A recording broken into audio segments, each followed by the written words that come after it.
welcome back to another episode of The View from the Ninian, and it gives me a great pleasure to say that we're joined once again by club captain legend, former Bluebird, Sean Morrison. Sean, how you doing?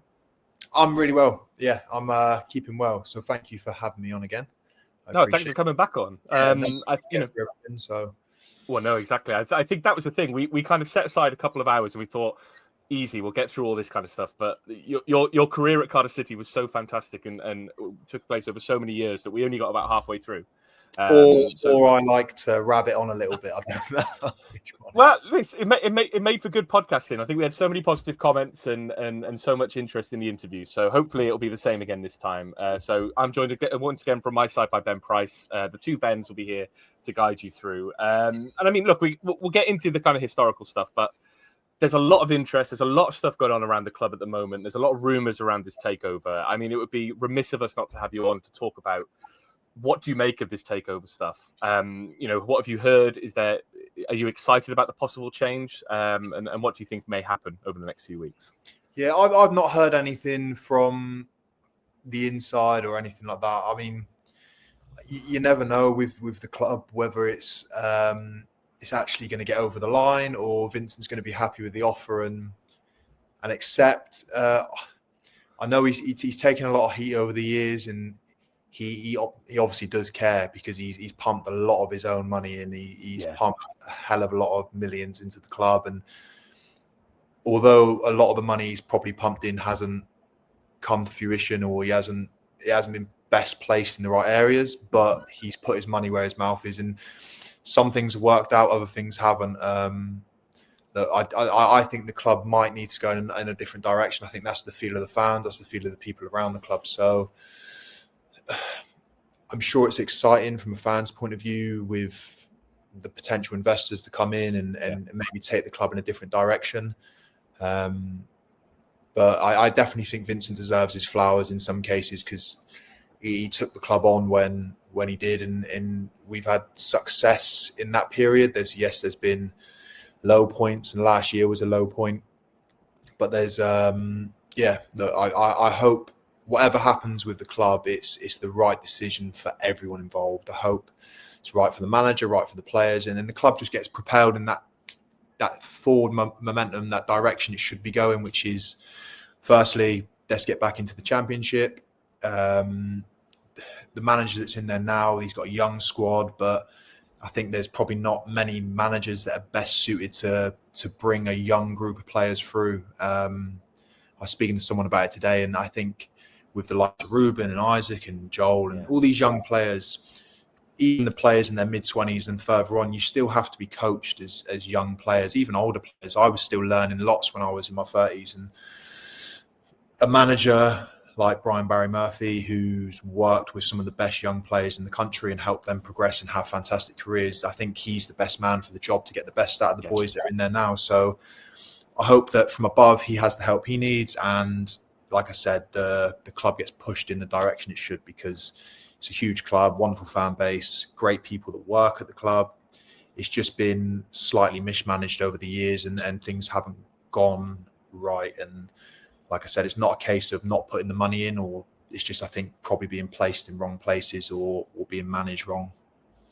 Yeah, I mean, I think we could talk for hours about Vincent Tan and all his ups and downs of the last 10, 15 years under Vincent Tan. But I guess the one thing we hear a lot of stuff about the people running the club. But when Neil Warnock was on here, he was very effusive about Dalman and Tan. He talked about how generous they were and how great they were to work for.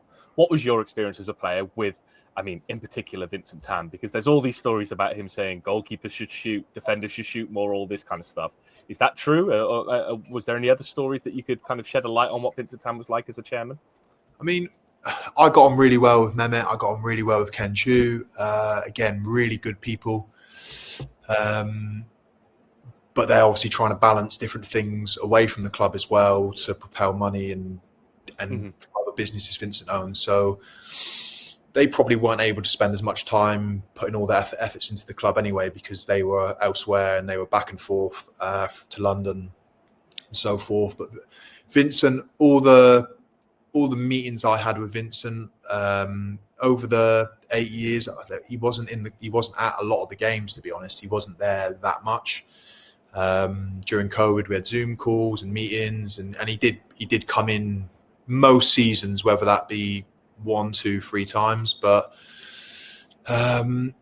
you could see he cared. That was the main thing.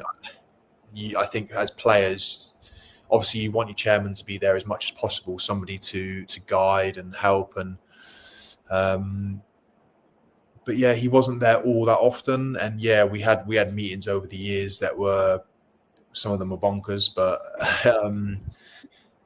the one thing that I used to take away from it, he did care. He really did care, and he wanted the club to do well. And like I said, I just think it was just mismanaged in certain ways, which probably didn't get the best out of his resources. And in another way, it might have worked. And I think obviously Neil Warnock is a master at what he does. He understands what he needs from a club, what he needs from an owner. So I think someone with that experience can help manage Vincent. I think Vincent obviously needs the right people in the roles to be able to get the best out of what he can give, which is a huge financial backing at times and all the resources he has. Whereas not everyone's Neil Warnock. There's other managers that might not know how to best deal with somebody like Vincent, who's obviously a very successful businessman in other areas. But the football side, he needs somebody who has vast amounts of experience like Neil, because I think when other managers have been in there, don't want to ever speak too poorly about other managers, but they probably struggle to have that relationship with Vincent to get the best out of signings, to get whatever they needed. Neil's a master at what he does. Like I said, he understands people, and he probably managed that situation or those situations with the middle management, upper management very well compared to other people that probably struggled with it, because Vincent's a very demanding man. If you're pumping millions and millions into a club every month, you want success. Expect returns, right? Yeah, exactly. And when that doesn't happen, that's probably where you've seen over the years where the money just kind of is like, right, we're not signing players, or wage cuts, or people losing their jobs. And it's a difficult balance. Look, I would, if I was a billionaire, I wouldn't buy a football club. It'd be the last thing on the planet I'd probably do. I understand why these guys do it, but yeah, I think that's why probably Neil and him had such a fantastic relationship, because he got the best out of the gaffer, and the gaffer was able to get the best out of him. But one thing I will say, he did care, and he does care. And that's probably why, with the situation over the years, I'm sure there's been offers to sell the club, probably very good ones. And he probably doesn't want to sell because he understands how fantastic Cardiff is and how much love he has for the club.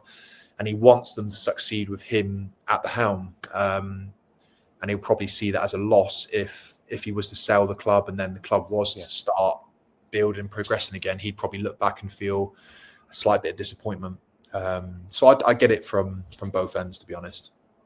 Do you think, though, the club that possibly where the club have struggled is, like you said, Tan, Chu, and Darman haven't been in and around there as much as they need to be? Like, do you think that's where sort of the club long term has sort of declined, because you need that leadership at the top? If there's no one steering the ship, it goes off course. Like, from sort of the outside looking in, that's where it's always felt like to us, is that without that day-to-day figurehead at the club, they're in and out, sort of involved in everything. In the past, we've had them there, and like, there's been successes, there's been absolute disasters, but there's always been someone there. This is the first time the club's sort of been ran by not one person. It's felt like it's been very sort of like department led, and the club suffered for it. Do you think that sort of affected not just the players, but like everything around the club as well, long term?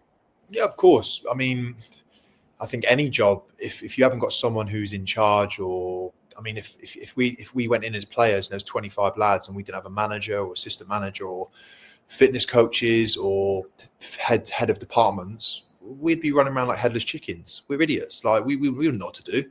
And we'd suffer through training. If we were trying to run stuff ourselves, there'd be 5 lads with a certain idea. There'd be 5 lads with a different idea of how we're supposed to play and how we're supposed to run and how we're supposed to train. So if you haven't got somebody at the very, very top who's running this huge business, this enterprise that is Cardiff City, the people below there, the board, as it staggers down all the way down into the ground staff, the kit men, and all, it's you need it. You need that leadership from above. And I think it's clear as day. The club has suffered. If you haven't got somebody who's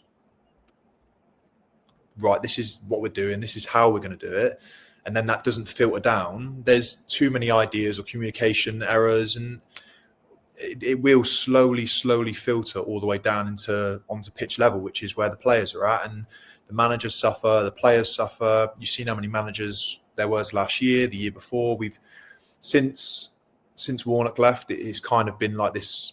Obviously, Neil Harris was there for 18 months. Yeah, about a year and a half. Yeah. Then it was just this revolving door. Then it was just this. We kind of got stuck. I don't know if it's because of COVID and budgets and stuff, but the club seemed to be running a very different way since then, which has been 5 years. And like I said, it's probably down to the owner, the guys below who are they've got their fingers in lots of different pies, trying to make the club run, but they're not there enough. It probably just, like I said, filters down. And people are just trying to get by, and each week, each month, each year of the season, it's just kind of disintegrated. And all it takes is 5-10% decline every year, and you get 5 years down the line, and you relegated. So it's tough. It was tough to see, and it was tough to be part of. I was part of that for a couple of years. You could feel it. You could feel in the change room. We almost felt a little bit let down. As players, I was in a situation, I don't want to speak too much about Rotherham, but in a situation similar where stuff wasn't done at the top properly, and you really, really suffer when it comes to the level we are at as players. And we felt that at Cardiff. We really did start to feel that Cardiff, and there was a point where I thought it was going to, when Lamucci and Sol came back, and it felt like it was kind of on the rise again. The fans were back, people were behind the club, and obviously went into that summer with a bit of hope, and it didn't quite amount to. I thought obviously Lamucci was going to come in as the gaffer, and heard great things about him as a leader, as a person, and it didn't materialise. And then we kind of gone down the same route, and the cycle continued. And manager gets sacked, someone from coaching staff gets bumped up, and then it's just this. There's no continuity. There's no idea of what's the identity of Cardiff City. It's kind of been lost. So I'm sure that every club goes through peaks and troughs, and I know for a fact a club like Cardiff will be absolutely fine. It just needs to get back on the tracks and back to where it should be. I'd love to know what I'm on with that meeting with Lamucci and Tan, because there was that summer. It was like, it felt like something went on that week when they met in Malaysia, and I don't know what it was, what was said, but something happened there. And it's one of the more interesting times at Cardiff, like what could have been at that point. Well, I don't think, speaking to Joe, Rousey was obviously with him at that time, and Joe said to me, he doesn't suffer fools. He sees through people's rubbish, through people's bullshit, and if players weren't doing it, they were told, they were left out, they wouldn't play. He wanted people to run through brick walls, and obviously you had Sol there, who was a leader of men. So if he went with an idea of what he wanted from the club going forward in that summer, and Vincent said no, then he wasn't going to stick around and say, okay, I'll take the job, because a lot of people would. Who wouldn't want to be manager of Cardiff City at a certain time? Do you know what I mean? It's a fantastic place to be, and when things are going well, it's one of the best places I can imagine you'd want to be. Stood in front of that stand with all the fans around you, it's phenomenal. So it was disappointing, but it's how the cookie crumbles sometimes, and it wasn't to be. But since that's happened, it's just been back on that revolving door where it just seems like we can't get the right person in the right place, or the squad how it should be. So it's been disappointing.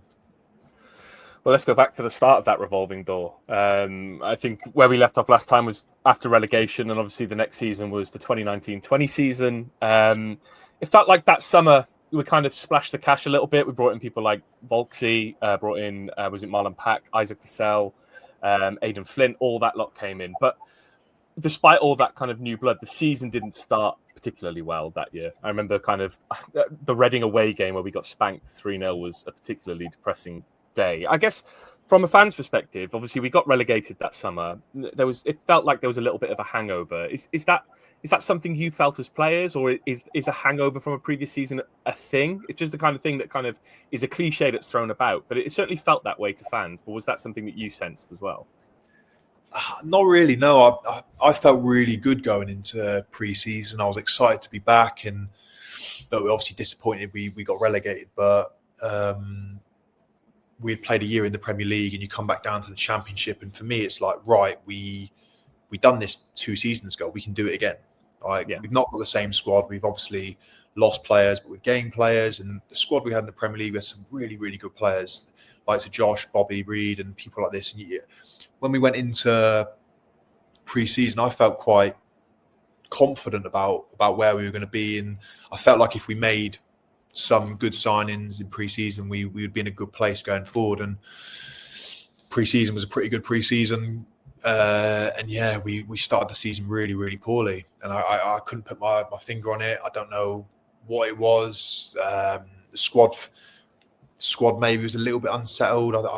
We just couldn't find the right combination of people to put in the right positions. I don't know if we were playing in the right way, but we started off really, really poorly, and obviously that came to its head, and the gaffer ended up losing his job, which was devastating, really, because when you've worked with someone for so long and they leave, everyone's in no man's land. You don't know what's going to happen, who's going to come in. Then Chopper obviously walked through the door, and I think, that season was a strange year, because obviously that was the year. Was that the year March COVID hit? Yeah. So it was an odd season, because we built up once Chopper came in, and I can't even remember how we were doing around the Christmas period or anything like that. But I just know we were in and around it, but not. We were looking at it. Not, we weren't too far away, but we probably wasn't expecting to make the playoffs. And then obviously when we came back from COVID, we kind of hit the ground running then, and we looked like a good team, and we obviously got into the playoffs, and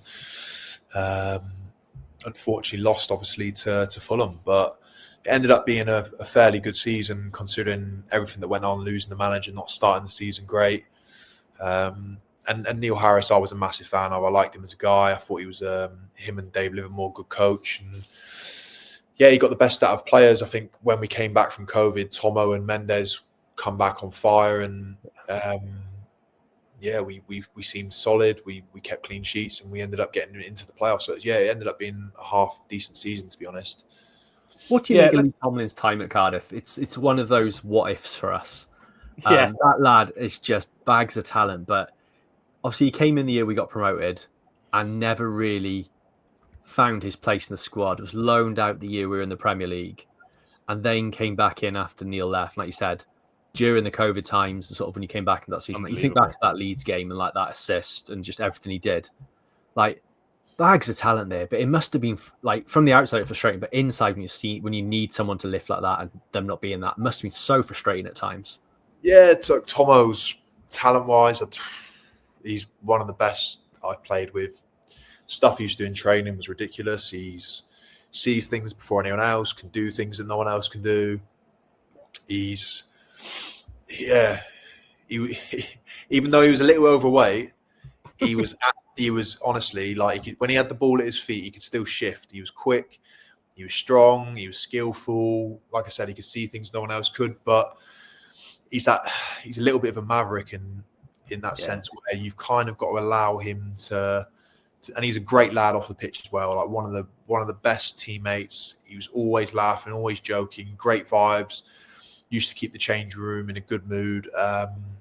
But he was probably a little bit difficult to manage because of his talent, because of who he is as a person. His personality was difficult to manage, and some managers couldn't deal with it, and some managers didn't want to deal with it because they wanted somebody in a structured formation who was going to do what they wanted them to do, which might be track back or make tackles. Tomo wasn't that kind of player. If you put your arm around Tomo, like Neil Harris kind of did, like Neil Harris let him know he was the main man and said to him, "You're the main man. You're the guy that's going to win his game. You're the guy." And Tomo would play for people like that. He would be an absolute genius on the pitch if you allowed him to be. once you start putting structures in place or shackles on him, you're not going to get the best out of him. You just aren't. You have to let people like that play football. He plays like he's in the playground. That's how Tomo played football, like a five-a-side player. And some managers loved it, and other managers just couldn't get on with it. And it's a shame because we've seen it for donkey's years. When he was at Middlesbrough, when he was at Bournemouth, when he was here at Cardiff, he used to do stuff and used to think, how does he do that? We used to literally look at each other in training and be like, how has he just done that? He is phenomenal. He's just, I remember the free kick, I can't remember who it was against at home. I feel like it might have been like West Brom. West Brom stands out, Yeah, he was about 19 yards out, and he just kind of nonchalantly walked up to it and just casually curled into the top corner. That was Tomo. Like Tomo used to do that in training 5 times a day. It was ridiculous. Unbelievably talented footballer, a really, really good guy, and a wicked teammate. But yeah, managers probably struggle to manage him to get the best out of him. We'll talk a bit more about Harris in a bit, but I think because we've kind of already touched upon Tomlin, it's probably the best place to talk about that Leeds game, which is where he showed his absolute ridiculousness in that game with that assist. What was that game like for you, Sean? Because you had a dyed yellow moustache, you scored a goal in a comeback, you also got sent off, and obviously we were 3-0 down at one point and drew the game 3-3. Pretty much had everything, didn't it? Yeah, that was a mad day. So it was our Christmas party that night, that weekend. So I was going dressed as Hulk Hogan, obviously. So I'd done makes complete sense. Yeah, so I'd done the handlebar tash all of November to raise money for the charity, and I dyed it like jet black. And then the week before, I didn't know what I was going as fancy dress, and I said to the missus, I said, I think I'm going to go as Hulk Hogan. I'm going to bleach blonde, dye the tash. I've got it, so I might as well keep it. And I think Neil Harris had come in November, actually, because I remember he came into the meeting, and I was just stood there with this big handlebar. And he was like, what are you doing? Hi, I'm the captain. Yeah. And I was like, you're not having it? No. It's for fancy dress in the end. But yeah, I got Stacey's hairdresser came over to the house and was like, I don't think this is a good idea. I do not think we should put peroxide on your face. And I was like, have you done it before? She's like, no. And I was like, well, what's the worst that can happen? What's the worst that can happen? She's like, it could literally burn your face. And I was like, let's do it. So we put a little bit on. Next thing you know, it's dying and stuff. And then we put another coat on. And honestly, this thing was so yellow. It was. But I had to play with that. I think I had the blonde tash for about a week. And we obviously had Leeds away, Christmas party. So we were all excited. But let's get business done. We're going to Leeds, one of the hardest places to go. But we've got a good record there. We've always had a good record there. I've scored a shed load of goals there. It's one of my favourite. I think I've scored probably 5 goals there. I love playing there. And I think it was 3-0 in about 25 minutes. Yeah. I remember in the game, we were looking around at each other.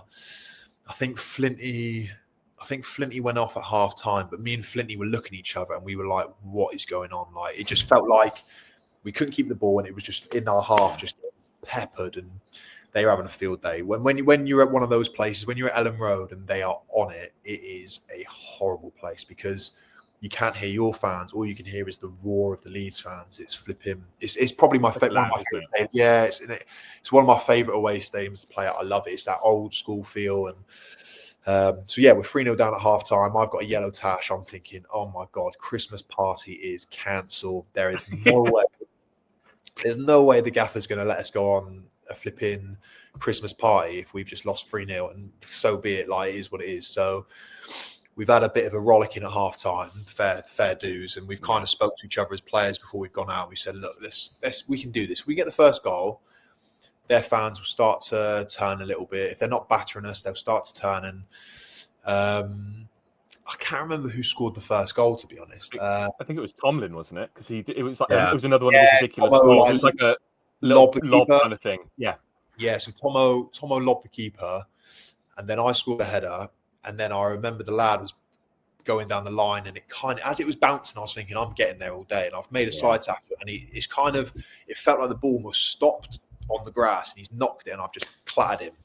I didn't think it was that bad of a tackle at the time, but obviously the pace of it and stuff, he was going down the line, I was coming across, and the refs run over, and he was like, I could just see it in his eyes. You know, I could just look at him. He's running over way too fast for it to be a yellow card. Yeah. And he just, give me the red. And when I was marching up the line, the amount of abuse I got for that mustache was it was mental. They were hammering me. Who do you think you are, Hulk Hogan? And I was like, well, kind of, yeah. Like, give me a couple hours, yeah. Yeah, that is literally what I'm doing. Yeah. And then I've gone into the tunnel. Bushy, the kit man's come in with me, and he's like, I've got to come in with you, so don't smash the change room up. I was like, I'm not going to smash it up. Like, we've got it back to 3-2. Like, we've got a chance here. Like, we can nick something. And as me and Bushy are talking, we've just heard like and then because the away fans are kind of just above the tunnel, and we've heard this roar, me and running back down the tunnel, and you can see like all the boys going mad. And I was like, we've managed to claw this back to 3-3. And it wasn't until I saw it, the analysts after the game, and they showed me Tomo's flick. Was it Robert? Was it Glatz scored? Yeah, Glatz scored the goal. Yeah. So what an amazing guy, by the way, and someone that didn't work out for really, but what a finisher! One of the best finishers I've ever played with.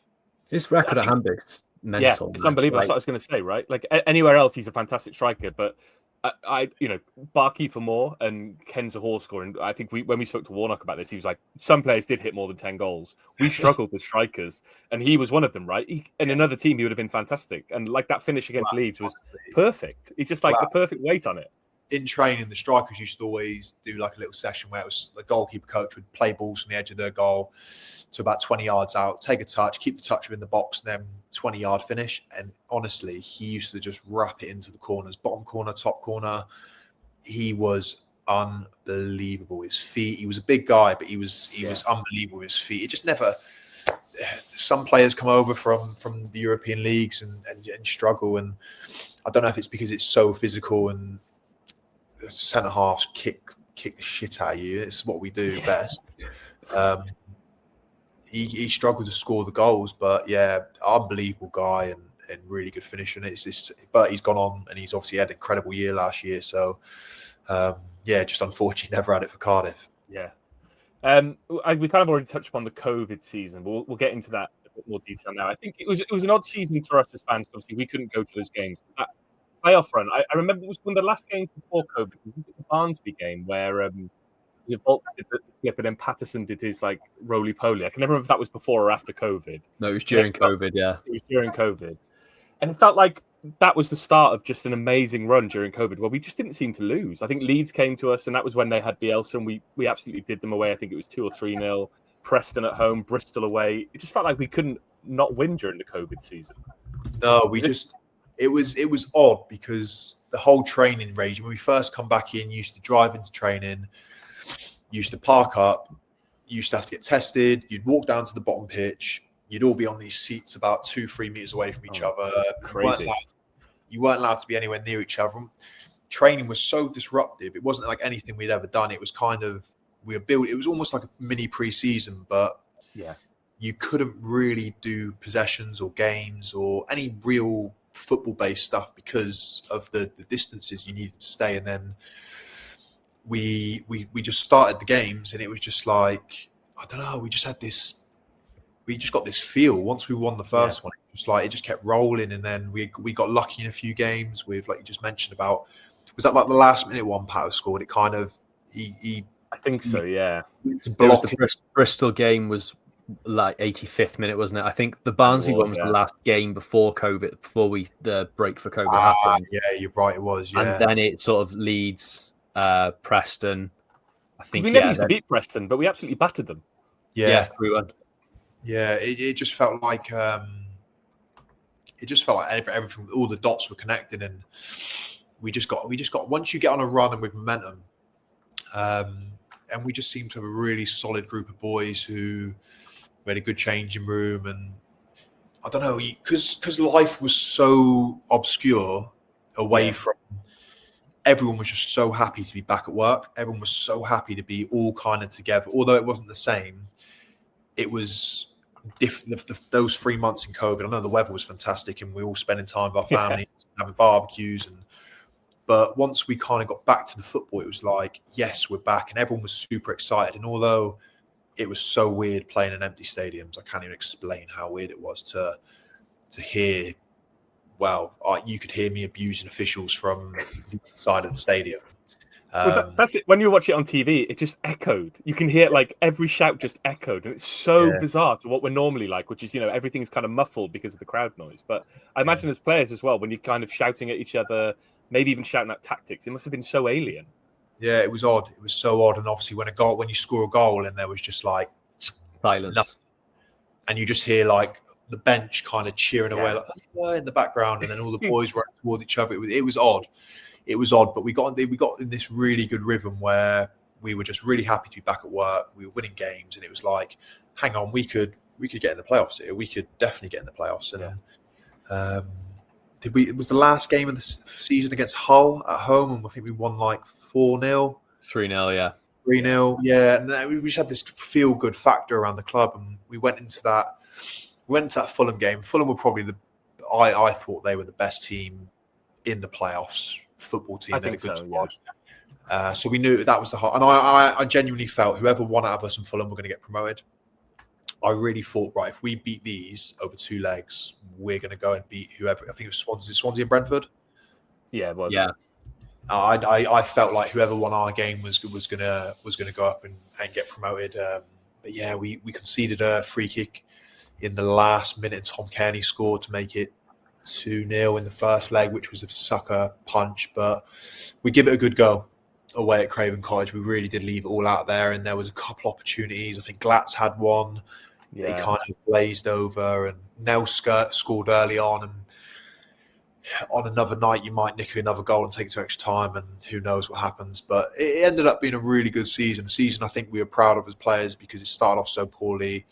The management changed, and then we had COVID, and everything was up in the air. So yeah, another. It would have been amazing to have got through to Wembley, but then it would have been so odd to have that game at Wembley with no fans. It would have been crazy. It'd have been very Cardiff to go up that way as well. Yeah. I remember that Fulham game. I think the away leg in particular, because it was like just when pubs had reopened, so I was able to go and watch it in the pub. And I just, it wasn't even regret. It was just that kind of feeling of it was one goal, wasn't it, that would have taken it to extra time, or one chance would have taken us through. And I like you said, at the start of the season and the way things had started, I never thought we'd be anywhere near it. So to even get there was just an amazing feeling. And I had the same feeling as you. I thought if we got to the final, we were going up. I don't know what it was. It just felt like that was going to be it.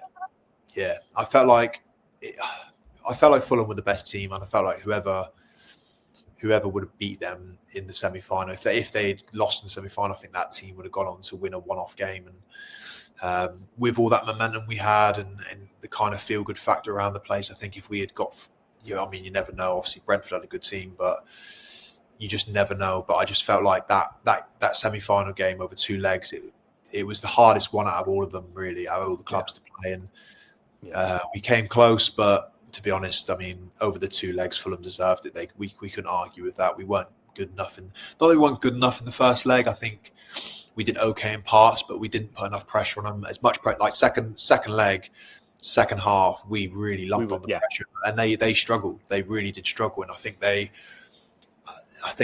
knew that we were going to leave it all out there, and that was the ride in the kind of the conversation that Neil Harris had after the game. He was just proud of us, everything we achieved. Obviously, we were gutted, but he was really proud of kind of how we left out there. We didn't lose in a bad manner. We left it all out there.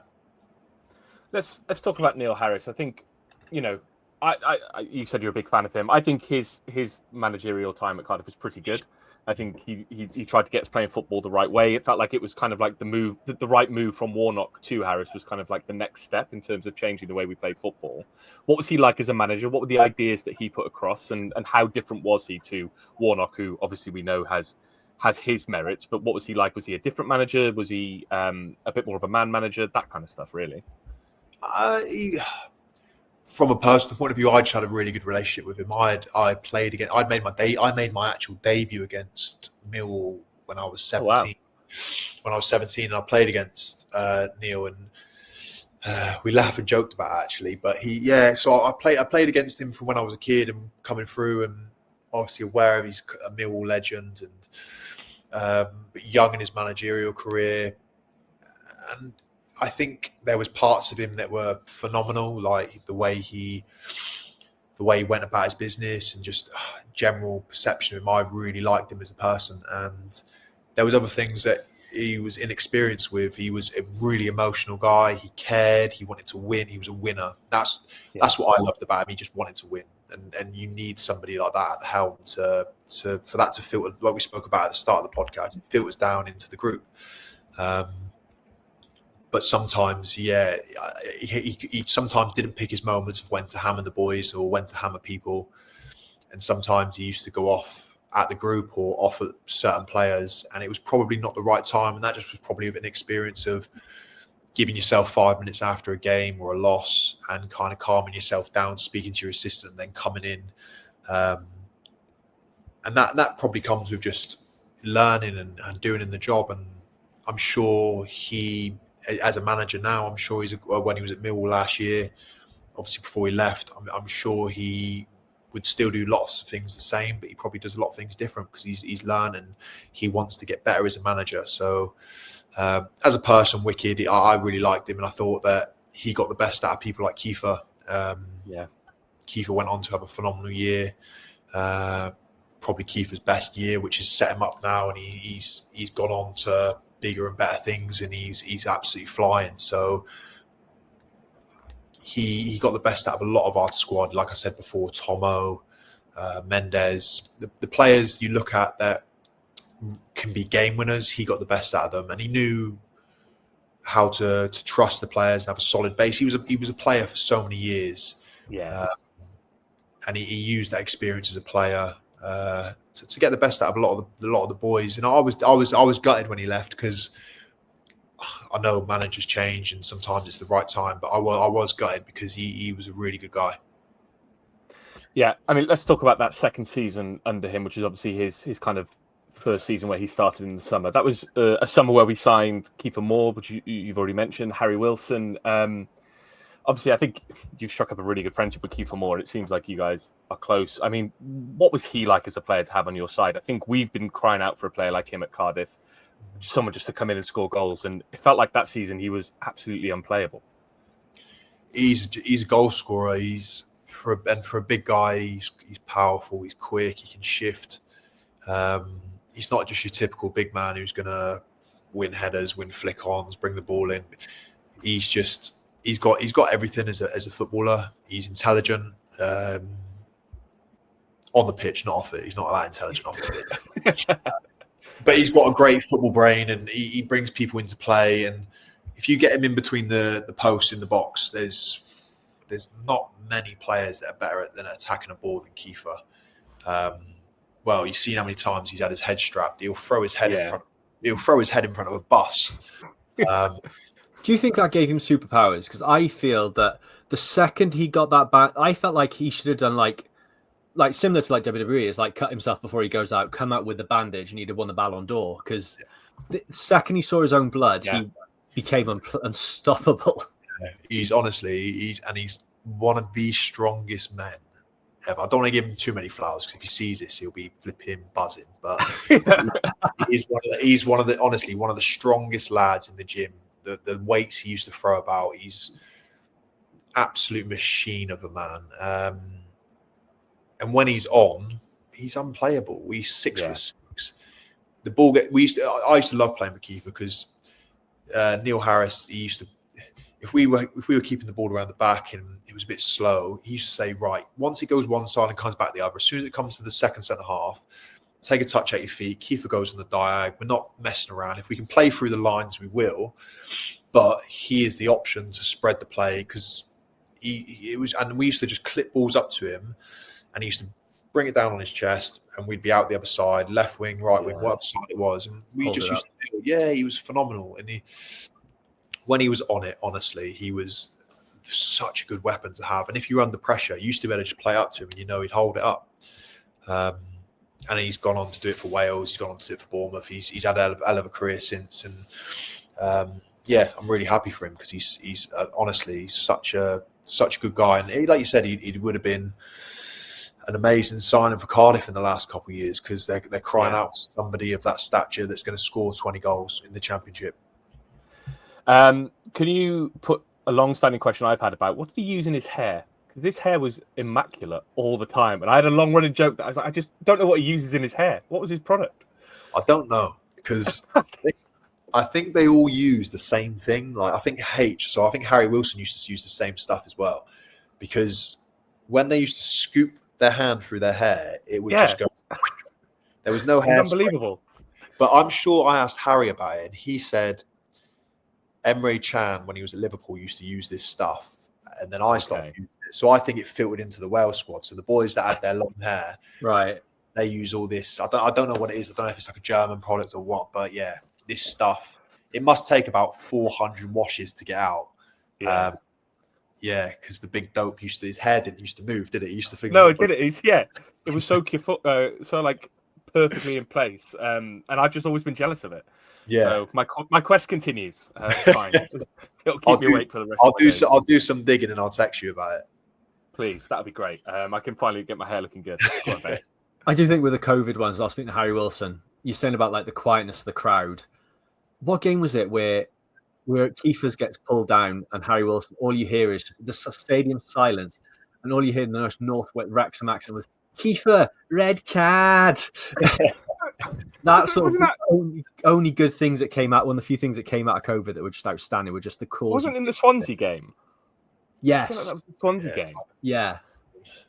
He was another guy I felt like we didn't quite get the best out of. Was Harry. I mean, again, talent-wise, wow, this guy's left foot was that hat-trick against Birmingham. Honestly, is ridiculous. His left foot was on par with Witt's. It was mental how good his left foot was. I remember his first training session. Obviously, we were buzzing like Harry Wilson. Like everyone knew. Yeah, what a signing! And we were playing small-sided games, and he had like 3 shots, and I swear to you, all 3 of them went in the stanch, like from 35 yards, just with no backlift, just casually, and they were just, and we were all looking around like, we've got a fucking player here, by the way. Oh, we've got him. And we used to play him a little bit. Do we used to play him on the right? I'm sure we used to play him on the right. Yeah, he used to be coming on his left. Yeah, and it just didn't. We weren't that team to. It felt like we were trying to squeeze him into what the gaffer wanted, and it wasn't quite working, and we didn't get the best out of him because another one, he was just phenomenal talent, and he's absolutely flying now. Yeah, he's flying, and I'm not surprised because when he was with us, you used to look at him and think he's one of those players that you'd be in training, you'd think you are way too good to be trained with us. Like you are way too good to be training with us. Like he was levels above. Yeah, it felt nuts when we signed him that summer because it felt like he should be playing Premier League football at that stage. But obviously, he came into us, and he was fantastic. I mean, it was another strange season, right? No fans in the crowd for the whole season. I think towards the end of the season they started coming back in test games, but again, more managerial change. Harris leaves, McCarthy comes in. What was Mick like? I think we had a strange relationship with him as fans, just because I just don't think we ever really took to him. Again, COVID and all that kind of stuff. But what was he like as a player to come in? Yeah, I'm not surprised fans didn't really take to him because Mick's he's just straight down the line. Like he's not. Yeah. He's quite monotone, isn't he? Like the way he delivers. Yeah. But a funny guy. It was a really odd one with Mick. So he was kind of in on like a trial, not a trial basis, but he was interim. He came in very quickly, didn't he? Yeah, he was interim for maybe like 10 games. And yeah, we went on a really good run. We ended up, I'm sure we won something like 7 in a row, or we went on a really good run. 7 in a row. Yeah, we went on a really good run, and we had lots of young boys playing. So Tom Sang come in, Joel Bagan come in, Ruben come in, Isaac Davies might have come in as well. We had 5 or 6 lads who were kind of starting games or being parts of games, and it was just kind of, again, you get on that roll with momentum, and Mick gave us that belief, and he was really good around the place. I remember sitting with him in the change rooms, and we were just chatting about football when he was playing and about players he played with and stories. And he was just a super, super interesting man to be around. Had a lot of time for him. But then it almost felt like, I don't know, when he signed the contract to become manager, it was like there was a shift. Yeah. There was a slight shift, and once results didn't go, the one thing I was disappointed about with Mick was, and it's kind of probably because why I also liked him a bit, it's a bit of like double standards, I guess, for me, but he was such a we'll just get on with it kind of guy. He obviously didn't get given a budget, or he wasn't allowed to sign players or bring players in, so he just he didn't fight his corner to bring in maybe a couple of boys in. He just went, all right, we'll just do it with what we've got. And there's only so many young players you can blood into a squad at times in the Championship, and it kind of fell off a little bit the tail end, and we started to lose games, and we weren't picking up, and the momentum had gone, and we just couldn't get back on that roll. And we went on a really, really bad run that following year, and we went on a really, really bad run. We lose 8 in a row, and it was the start of the following season was crazy. Yeah, and it was tough because we were playing in a way that a lot of the boys didn't want to play in. It wasn't great to watch. It wasn't great to play in, and we just couldn't get going again. And I remember going into the gaffer's office, and I think it was before the Fulham game. So I think it was his second to last game. We played Fulham midweek, and then we played Middlesbrough at home, where he got sacked in the end. But I went and spoke to him on. Did we play Swansea the week before that? Do you remember? I remember the Fulham game, and I remember the Middlesbrough game. I think the Swansea game wasn't long before that. I can't remember who we played the weekend before, but weekend before we lost again. Anyway, we lost again, and it wasn't great. Yeah. And I went and knocked on his door on the... Swansea was before. The 3-0 away to Swansea was the week before. Or 3 days before. Then it was Fulham. Then it was Borough. Yeah, it was bad. I just remember that game. We come away, and the boys, it's a local derby. We've got pumped. That was the 6th loss in a row. Like, what's going on? So I went and knocked on his door, and I said, look, Gaffer, we've got to change something. We're playing 3-5-2, but it's really a 5-3-2. We're playing with flipping 5 centre halves. They're all giants. I think Kieran Brown was playing left wing back. Then it was me, Nelson Flinty, and then it was Mark McGuinness right wing back. And it was basically a back five. And we were just getting the midfield. The boys in midfield were lost puppies. Like, we were getting battered every week, and you'd feel sorry for them because we're just at the back going, we'll try and keep a clean sheet. Couldn't keep a clean sheet for shit.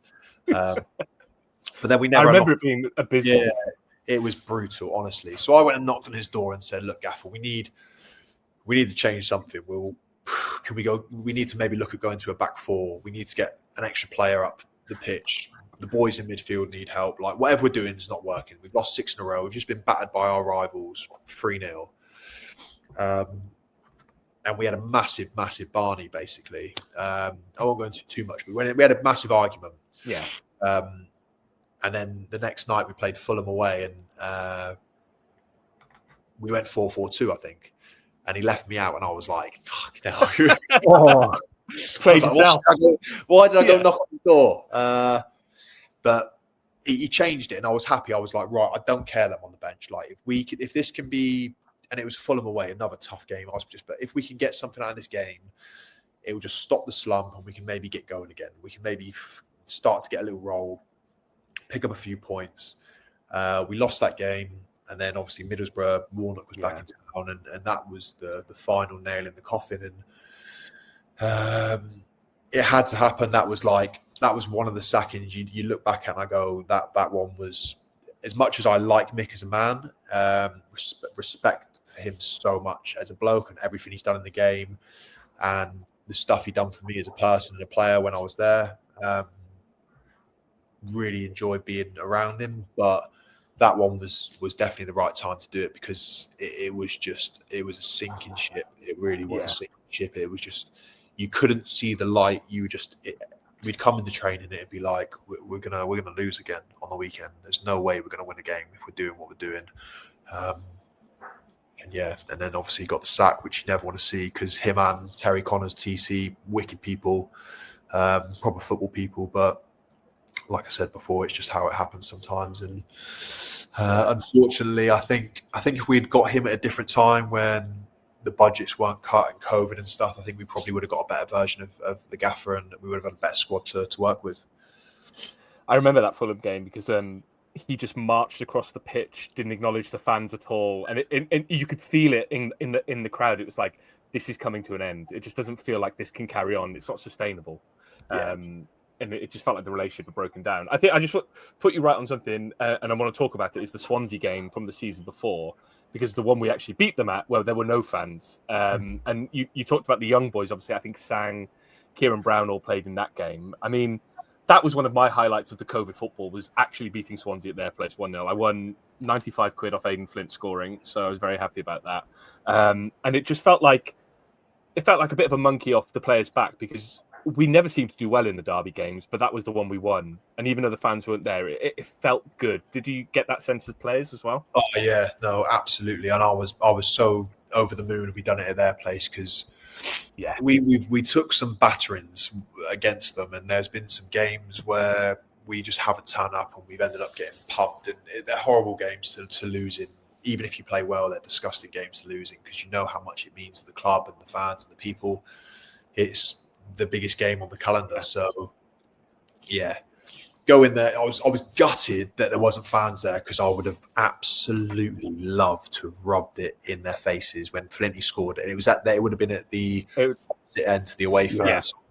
Yeah. I probably would have got booked. Yeah, I would have been in the stand because we had taken so much shit over the years there, with them bouncing around on the middle of the pitch in a flipping circle like they've won the World Cup, the music playing in the changing room. So, and that's why we all got together on the middle of the pitch after that game, because they had done it to us 2 or 3 times, and you used to walk off the pitch and you'd see them all celebrating, and it used to break your heart. It used to be flipping fuming. Yeah. So that one felt good, and it was good. It was also good that the fans weren't there, because the noise used to carry. So we were really living it up. We were screaming. I remember me and Flinty were screaming obscenities towards their dugout, bouncing around. I was screaming stuff up to the media box at their guys who were blasting music before the game, telling them to put the music back on. I probably could be repeated, and if it was on telly, but it was a good one to win. But also, I would have loved it to have been in front of the fans down at their place, because it's a tough place to go, and we haven't got a very good record there.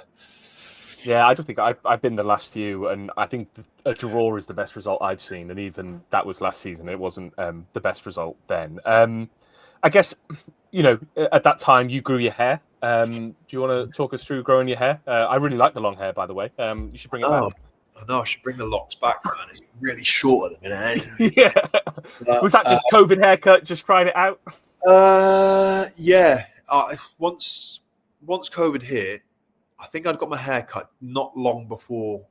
I think it was probably before the Barnsley game, so it was really short. COVID hit, and then the months were just passing. And then by the time we'd come back into training, I just said, "Barber, I can't be arsed. Like, I'm not going to get my hair cut. I'll just grow it until this COVID malarkey's over." And it never seemed to be over. And it ended up getting really, really long, and I was wearing the Alice band, and then I could tie it up, and it got down to like here about, I reckon, because I've got curly hair. So it was, in the end, I probably was growing it for about 18 months, and it got to the point where I was like, I can't be asked to maintain, like, this is too much work with this barnet, especially when you're playing, you're training, you're sweating every day.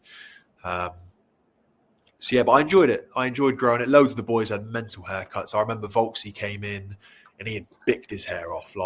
Oh, really? Yeah, he came in like zero hair. I don't think we saw that. I assume that was during the bit when there were no games going on, obviously, because his hair seemed to have been normal by the time games started. No, so I reckon around April time, he must have just... Okay, makes sense. He bicked it off. It was madness. Him and Pat... And then I think Pato pulls that off better than Will. Like, no offense to Will Vox, who we know can be a shit of a bloke. Yeah. But Pato's got that about him that you think, like, you've stuck it in with a skinner, you go, that works. Yeah, Pato's got this thing where he could have any haircut and it would just look really cool. Like Pato with long hair looks cool. Pato with like a French crop looks good. Skinhead looks good. He's got that mean look about him. But yeah, Volksy bicked it off. Oldest looking young man I've ever seen, Pato. Yeah, no, he is. He's aged like a fine wine, though. I'll give him that. He's looking well at the minute. But Volksy looked ill. Like he didn't look well. But then as it kind of grew back, obviously it started to grow back all as one. So it's like this. I've got a great photo on my phone. I always send it to him around his birthday, and it's like all the same length all the way around. And it's after one of the games once we got back playing, and he looks absolutely terrible. But yeah, it was good. Do you know what? It was just good. Like, it was just good fun having all the boys back together. Flinty grew his barnet. I think Marlon started to grow his hair. Yeah, he grew his hair out. Rousey was probably the only guy that did. Rousey was still getting haircuts every 10 days. I don't know where he was getting his haircut. But that guy gets his haircut. Backstreet Barbers. Yeah, he gets his. You've never seen Rousey's. Who had it cut more? Was it him or Etheridge would get it cut more frequently? Etheridge was every 4 days, I think. Etheridge was mental. Yeah, that's what Rousey said on Soccer AM. Yeah, Neil used to cut. Neil's hair was sublime all the time. It just never seemed to grow because he used to get it cut that often. But yeah, Rousey's a close second. Rousey's probably once every 10 days. Crazy. He used to always be in that barber's. I guess, moving on then from Mick, Steve Morrison obviously took over as manager. As fans, he felt a bit abrasive. And I don't know how he ended up in a position. Obviously, he was the youth team coach and got promoted. As an insider, what was he like as manager, and what was that period like as a player? Yeah, it was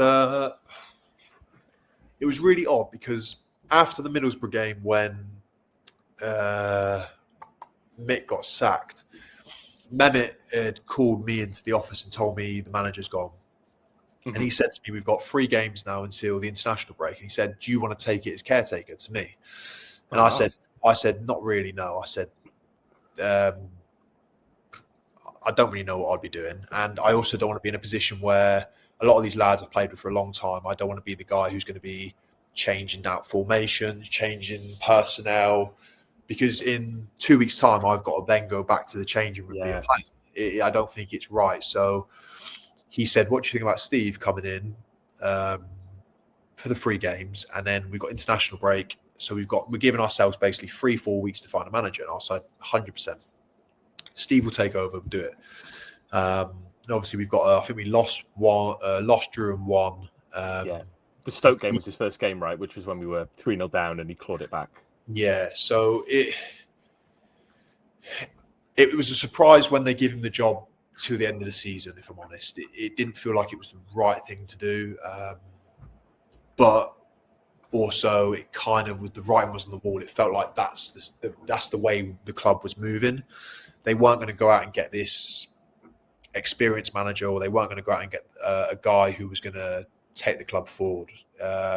Just where football was in general around that time, I think they were probably backed into a corner, and that was the best choice they could have made in a short time. So Steve come in, and yeah, it was interesting. I mean, me and him although we never argued really, or we never butted heads, we just didn't get on. I don't know why. I can imagine why, because he's a bit of a cock. Yeah, we just never saw eye to eye. It was difficult. I found it difficult to navigate because you, as a captain, you want to try and help facilitate the squad and get boys going, but then you've got a manager you don't see eye to eye with, and decisions and personnel and stuff going on, and and as a coach, I will give it to him. As a coach, he was a decent coach. I think the sessions that we used to have it was a bit of a breath of fresh air compared to what we were used to under Mick. Mick's obviously more old school, but he brought this new school type of manager with fresh ideas and sessions, and training was pretty good. But as a bloke, I didn't like the way he spoke to younger players. I didn't like the way he treated younger players. I felt like players he could get away with speaking to in a certain way, he would do it in front of people as well, in front of the group. So, me and him didn't see eye to eye. I didn't particularly like him as a bloke, but as a coach, he wasn't bad. It just, for me, I just thought it was never going to work in terms of him getting the best out of people. Yeah, I think that was the kind of outward look, wasn't it? I think Gabs wasn't happy about it at the time when I think it was Isaac Davis. There was a particular moment leathered where Isaac Davis. He kind of brought him on, took him off. Similar with Max Waters, he brought him off before half time. It just felt like he was kind of trying to show his dominance, I guess. It was always. I felt like he was always trying to be the alpha, or he was intimidated by players who would speak their mind, players like Dylan Phillips, who Dill's a great goalkeeper, he's a great great guy, great teammate, but he's very opinionated and he's a leader. He's one of those players that will say things if things aren't right, and he'll give someone a pat on the back if they're right, or if someone's wrong, he'll say something. And Volksy was the same, and those two guys that are in my head at the minute I can think of fell victim to Steve not liking that, because he was almost threatened by people that would stand up for themselves or stand up for other people. So, yeah, me and him, it was this odd relationship. It was such an odd relationship. And it kind of started, that game around Christmas time when we played Bournemouth away and he put Isaac on, and I think Leo Bacuna had been sent off earlier in the game, and we're playing one of the best football teams in the league. And Isaac was working his absolute bollocks off, and he's a young kid, and he ends up putting him on, dragging him off, and then he destroys him in front of all the lads and all the staff in the changing room, makes him feel this big, and then does it in the press afterwards as well. So I just think it tells you what kind of man he was. He wasn't a good guy. It's a mental one with that as well, because like the Bacuna, like you look at that Bacuna red card, nothing was said about. I don't think he even did a press conference after that game. He sort of dug like Davis out to the newspapers, but like other than that, didn't really speak the post-match stuff. But let Bacuna get away with that, and you sort of look at that red card. What do you think as a player you see that happen? Because, I mean, he was hip high on him, wasn't he? The tackle took him hip high from behind. I think this was frustration from play like Leo as well. Unbelievable player, what a talent, and a really funny guy, good guy, family guy, got a lovely family. Just, I think he was frustrated at the time as well, Leo, with how I don't think he was playing loads around with Steve. He was in and out of the team, yeah. Yeah, so I think he had frustration because another one, if you got the best out of Leo, he'd be the best player in the squad. Technically, really good athlete. So I think it was probably led out of frustration from him, and he made a really stupid decision, bad tackle, and then the game's dead in the water then. So yeah, it was an odd one that it was never addressed, because as an experienced manager, you know what to do after a game. You either don't say much or you pick your battles and kind of dodge questions. And for him to go a young lad like that, I just think, shows the character of the man. And you almost lose the dressing room then as well, because if you lost the fans that day, I think that was it with the fans. And it's a local lad as well. It's a lad that's come from the system. The fans want to see progress and play and be a Cardiff City legend. That's like the dream for any kid from South Wales who supported Cardiff growing up and been in the youth team. So yeah, it was just a really, from his point of view, I don't know, I don't speak to Steve, but he might look back on that one day and think that was a bad decision. He learns from it, but his man management was terrible. It was absolutely terrible. I think the fact we were going to say then, he's a weird guy. Yeah. But it's one of those things, right? And I think, a lot of fans wouldn't be surprised by that, because we hear stories and we hear people talking about things, but you never know if they're true or not, and you never know if it's things that have kind of been Chinese whispers, right? It starts off as one thing and comes out to the fans as a slightly different thing. But I never heard anything positive about him, frankly. And I know from people I know who've worked in and around the club, they said there was nothing positive about him really either. So, and the way I used to always, even still now, I always judge people with how they treat strangers or treat people who work in coffee shops or restaurants. Like if you talk to people like absolute shit that you don't know, then and I think Steve was one of those guys that, I don't want to lay too much shit on him, but even the way he used to speak to the kitchen staff or the cooks, or it was just a very, it was always negative. It was never a positive, always hammering people. And these are people's jobs that they're doing. They're trying to do their best, and they used to get their piss taken out of them, they didn't have those kind of relationships, and it all filters down into the boys, and it just wasn't. It wasn't a great place to try and work at the time, because as players, especially myself, you want to go out there and give it your all, and you want to play to the best of your ability.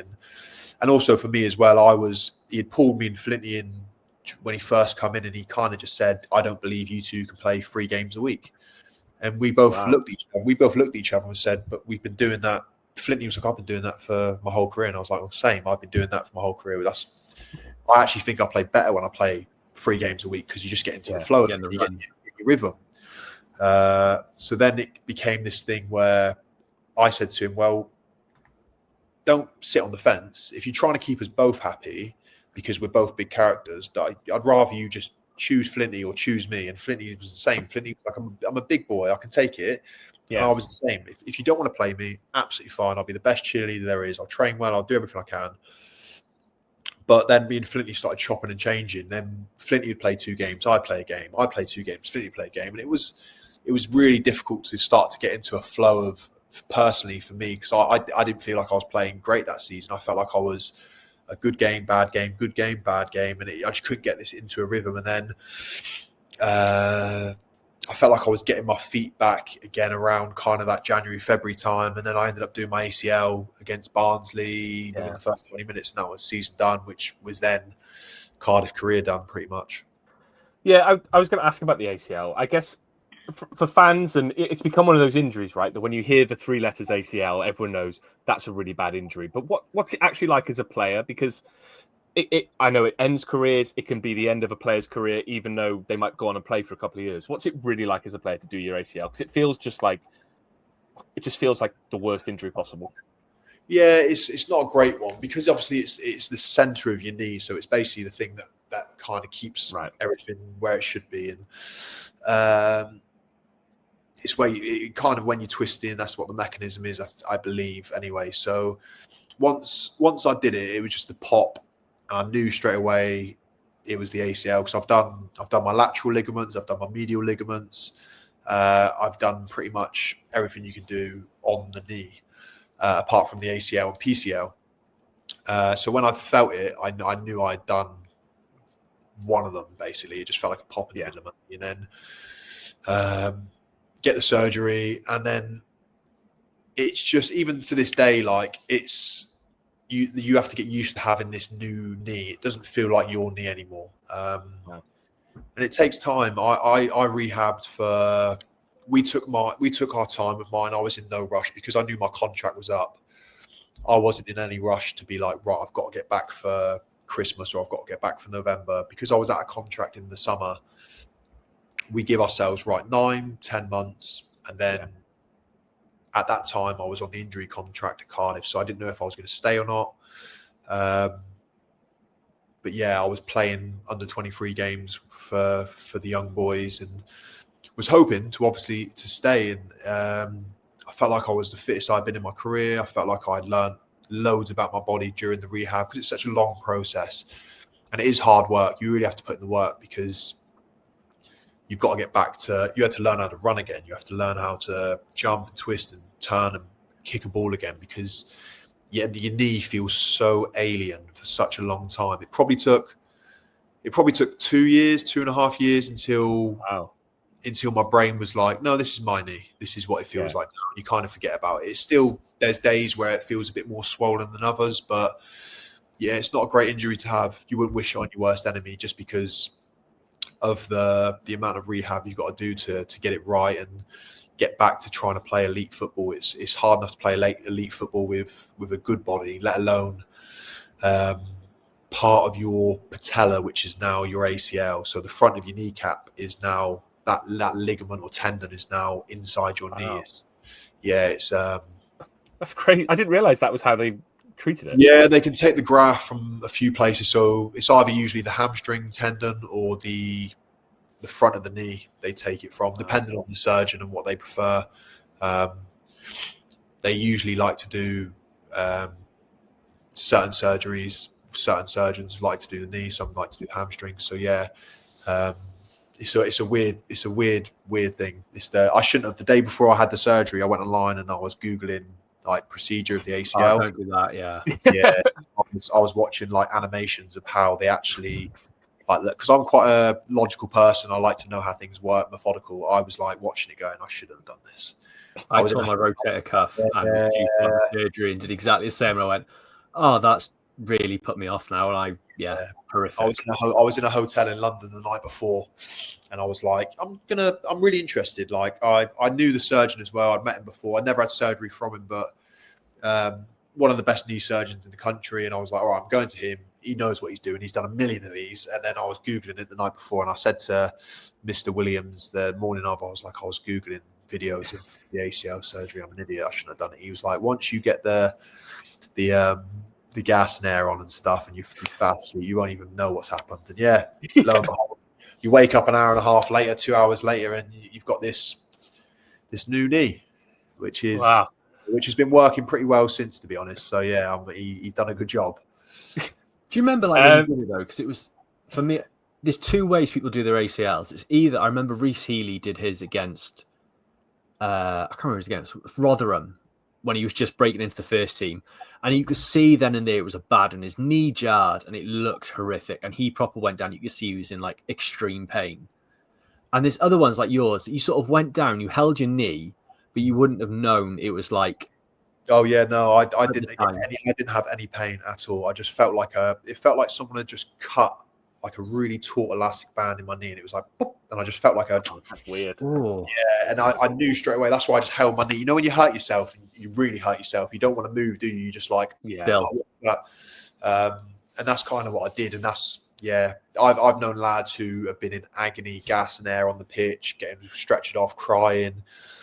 And my one, it was like no pain at all, but I was fully aware I 100% I'd done something bad, and I knew that morning when I woke up and my knee was like triple the size that I'm gonna have to get surgery. And I was, you know what, I was devastated, because I knew then, like, for me to then put a Cardiff shirt back on again, the chances were slim to none, especially with Steve being in charge and obviously me and him not seeing eye to eye. I kind of knew the writing was on the wall from them, really. So that's why as much as the rehab was hard, it gave me something to really focus on. Every day I was like, right, I'm going to work. I'm going to work my absolute nuts off. I'm going to get big. I'm going to get strong. I'm going to get fit. I'm going to get quicker. Whatever I can do to better myself, I will. I just full focus on the rehab, and I kind of forgot about all the what ifs, because I couldn't affect if I was going to stay or get offered a contract or anything like that. So I just focused on the rehab, and I thought, if I do stay, I'll be absolutely over the moon. If I don't, I'll be in the best position I can be in to go on to keep playing. Steve, because you came back, you were with the under 23s at the time when Steve Morrison was sacked. Huds comes in, and I know it was a difficult time, but did you then think, I've got a chance here, I reckon I could get a contract? Or did you already know by then, once this, was it the injured player contract's up, I know I'm moving on? How did that sort of, the end of it come? It was, do you know what? It wasn't even to do with Morrow or Huds, really. It was the feel I used to get when I used to go to the games, and I used to bump into the powers above, the Kens, the Mehmets, the Ballies, the people around the club. I just kind of knew. I could tell by the way they were looking at me, like there was like an unsure or nervousness that there was something to be said that wasn't being said. Because once we got into December, I think I played my first 90 minutes for the under 23s in December. So that was like the tick off. Like, you've ticked every box. You're ready to now play a first team game. Or be ready for selection. But my contract was running up at December the 31st or whatever it was. And nothing was being said. And I remember going home to Stacey one day, and I said, they're not going to offer me something. I just know it. And I kind of knew for a long time, because nothing was ever said. And there was never a open line of communication of even people asking me how I was getting on, or how you feeling mentally, physically, where you at. It was just kind of, I was left to my own devices.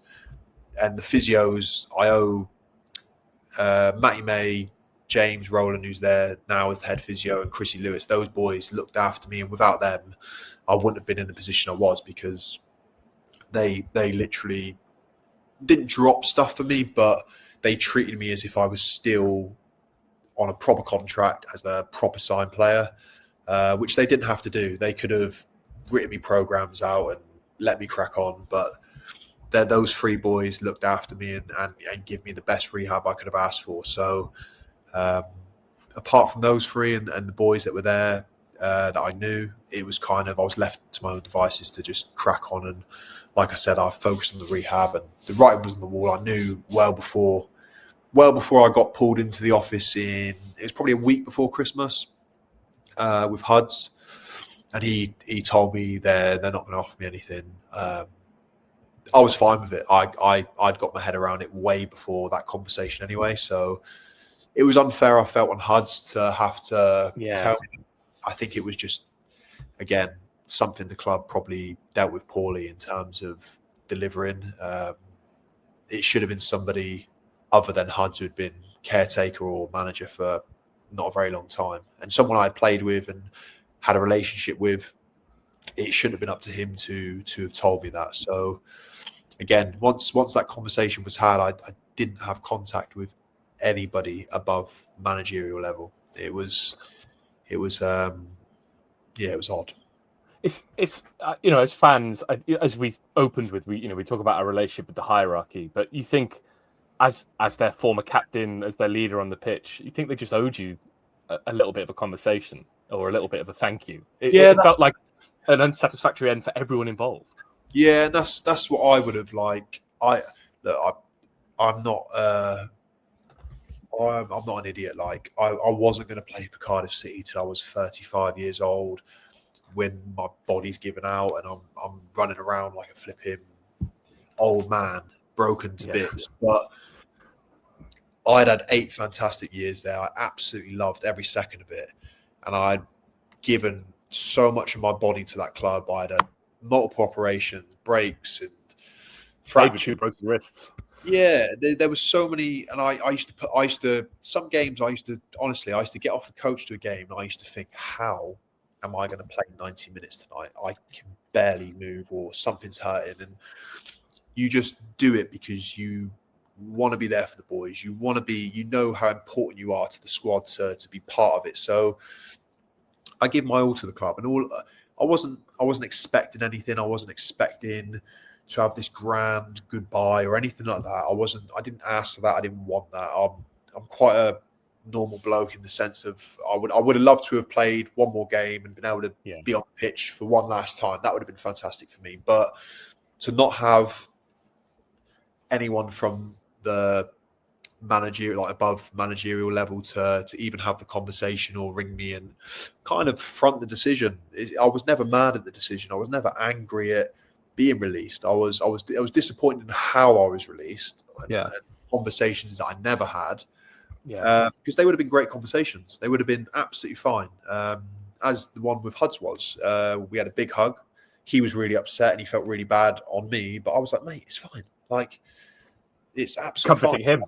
Yeah, like things like every good thing comes to an end. This doesn't have to be a horrible moment. Like, I'm a big boy. I get it. My time's over. But I've had 8 seasons of the best times. Like, what more could any kid ask for? To play for one club, a club that's as special as Cardiff, which is now my home, where my son's like, this is perfect. This is a fairy tale ending for me. The first week, I rang my agent and said, get me the hell out of here. This is carnage. And now we're 8 years down the line, and I absolutely love the city. I love the people. I love the fans. I love Welsh people. They're phenomenal. They all love a bit. It's class. And then the rugby days are brilliant. It's do you know what I mean? Like, this is amazing. I wasn't expecting it. I wasn't expecting anything grand or anything amazing for my leaving. It was never anything I asked for or needed as a person. I'm quite content with how everything happened. It would have been nice to have had that conversation, or someone from higher up to give me that conversation, because the only thing was I just felt bad that HUDs had to deliver it. Have you had any contact from them since then as a club? Obviously, I know you've been back. The first time I'd ever bumped into Ken and Mehmet again was when we played. So Lamucci and Sol were in charge, and the Rotherham game. when I had signed. So I was injured. I pulled my quad. And I bumped into Ken and Mehmet as they were going into the away changing room. And it was a bit of an awkward conversation, but it was fine. It was absolutely fine. And since then, I've spoken to both of them. We have a good relationship. I have a good relationship with both of them. I'm a fan of away from the football. I like both of them as people. Ken is someone I've known for a very long time, spent a lot of time with, and as a person, I get on with really, really well. So, I just don't think they prioritised that. The club was in a weird place at that time, and they probably didn't. And they probably didn't prioritise that decision. So, again, I hold no hate in my heart for anyone. There's people I didn't get on with in football, and there's people I got on with really well. But you're never going to get on with everyone. But everyone is trying to do the same thing, and that's trying to help a club succeed. So, I don't hold any hate in my heart or any annoyance. I was very lucky to have had the time I was, and very grateful for it. It would have been wonderful to have stayed that, even if it was that 6 months and got a couple games here and there. Because as well, I felt like I would have been an asset. Even if I didn't play any games, I would have been an asset to that changing room. 100%. Yeah. I felt like I would have been. And Rolsey needed allies as well, because it was a new changing room with lots of new players. So we needed people around him as the captain to be able to help him. And I felt like I would have been an asset that year. And like I said, even if I didn't play any games or much football, just being in and around the boys and trying to guide and help them through a difficult season, because that was the season that it was close again. It could have been one or two ways. It was a weird season, that one. I remember the Rotherham game where Kipre scored to kind of secure our, and that was such a relief. That was such a relief that season. Yeah.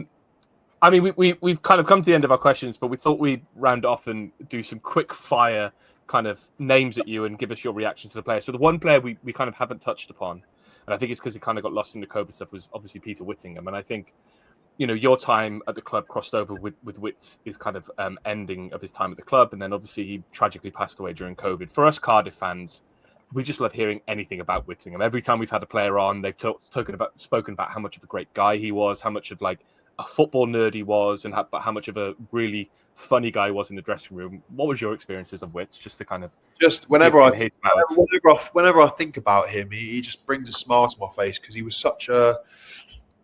There was no one. I've never met anyone like Wits in football.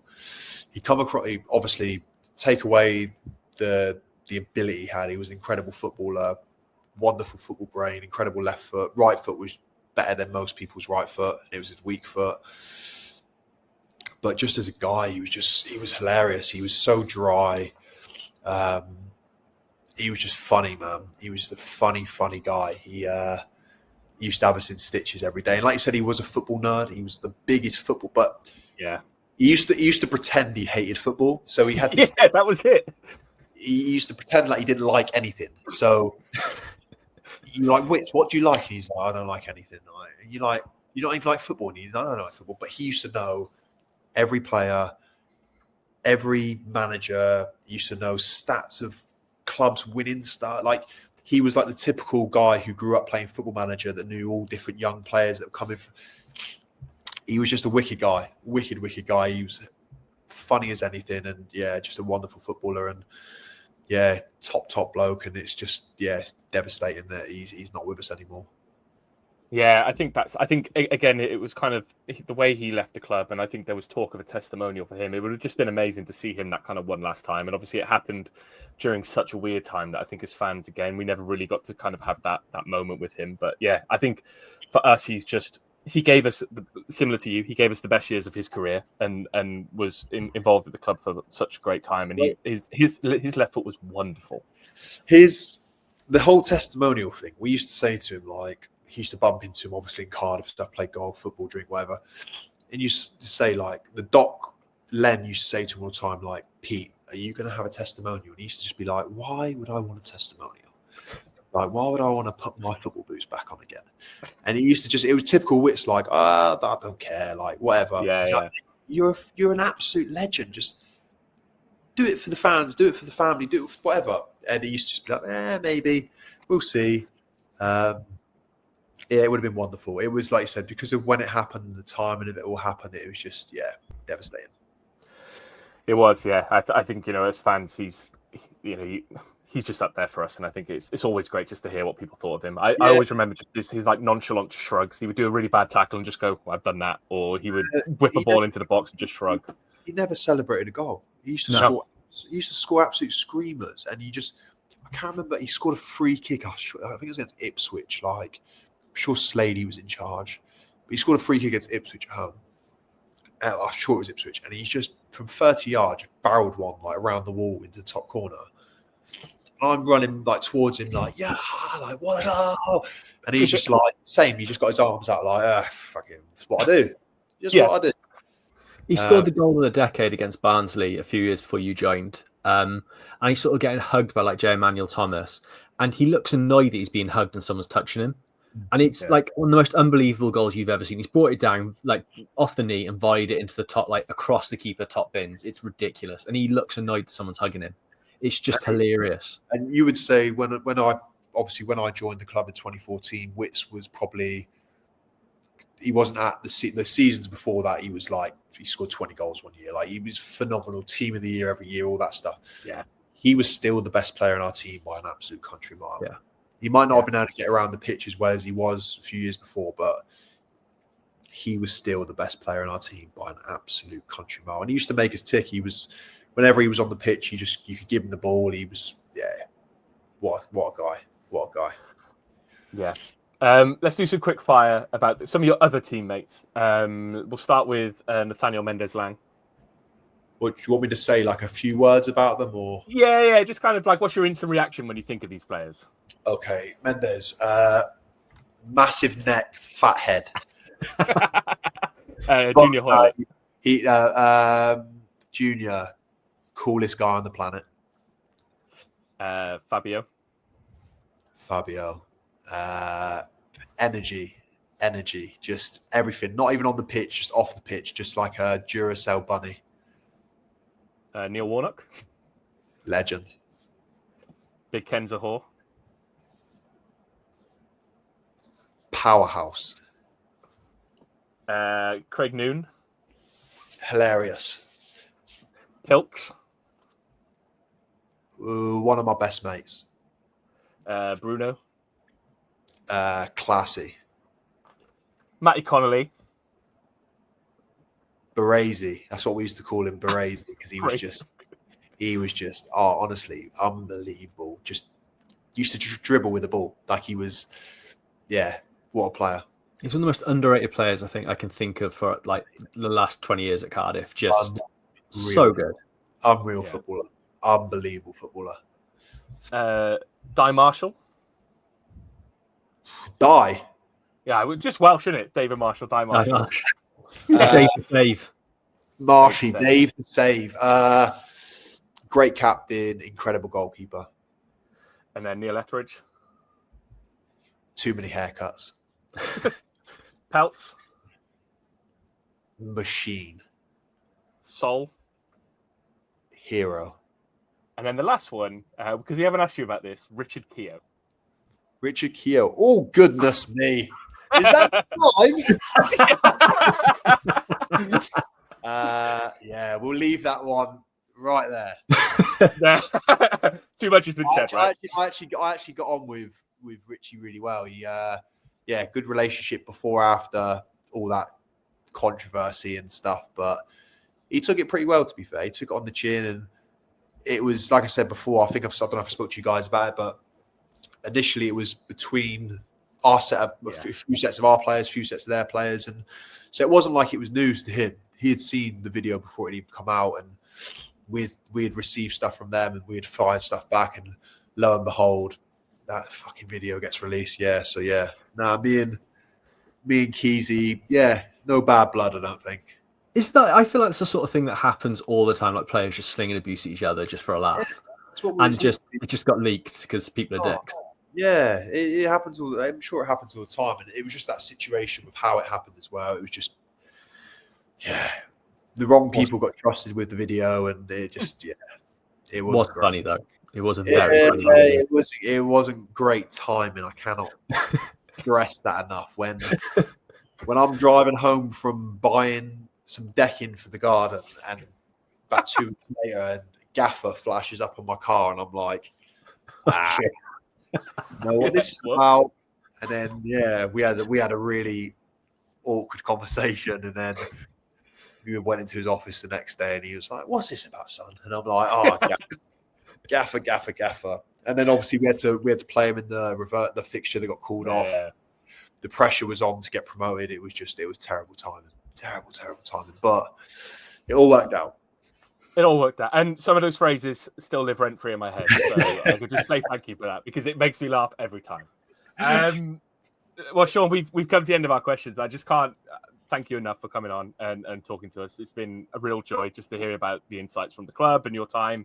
You know, as I've said before, you are a modern day Cardiff legend. You led us to the Premier League, so we have so much to thank you for, and I just thank you for giving up your time and talking to us.